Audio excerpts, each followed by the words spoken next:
Dreamscape presents It Should Have Been Me by Reshonda Tate Billingsley and Victoria Christopher Murray.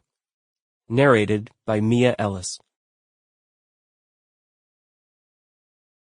Chapter 1. Tamara Collins. In my last film, I'd played a psychotic woman who stabbed her husband in the stomach 32 times with a Swiss Army knife. Now, looking at the man who just stepped into this huge conference room made me curl my hand into a fist as if I were holding that knife again. This cannot be happening, I mumbled, as I stepped to the other side of the room that had been set up in the Renaissance Hotel for our first rehearsal. I pivoted so that he wouldn't see me and I could get my face together in a few seconds. I was already upset because this jacked-up 20 degrees warmer than normal Atlanta temperature had turned my Brazilian blowout into a Philippine poof.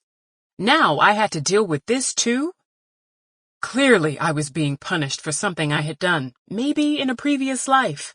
I didn't believe in reincarnation, but that was the only way I could explain why I hadn't had a movie role in 2 years. Or maybe it wasn't punishment. Maybe it was because my name wasn't Cameron Diaz or Jennifer Aniston, or that my skin wasn't the color of mashed potatoes. Yes, that was it. That was the reason why I was in this room, an A actor, okay, maybe an A- or at worst a B+, on the play circuit.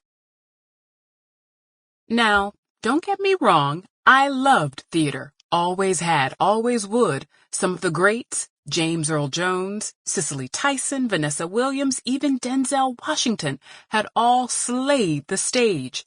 And August Wilson's Fences, now that Pulitzer Prize-winning play was one of my all-time favorites.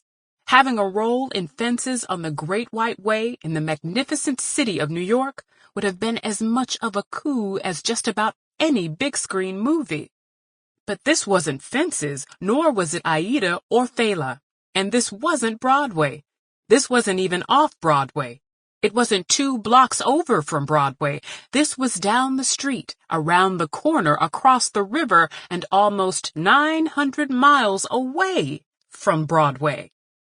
And once we began touring, we'd leave Atlanta and go deep into the Chitlin circuit, probably visiting cities I'd never heard of and towns that sounded like the butt end of jokes. I did have a little secret, though, one that I would deny if anyone ever asked me. I liked these off Broadway.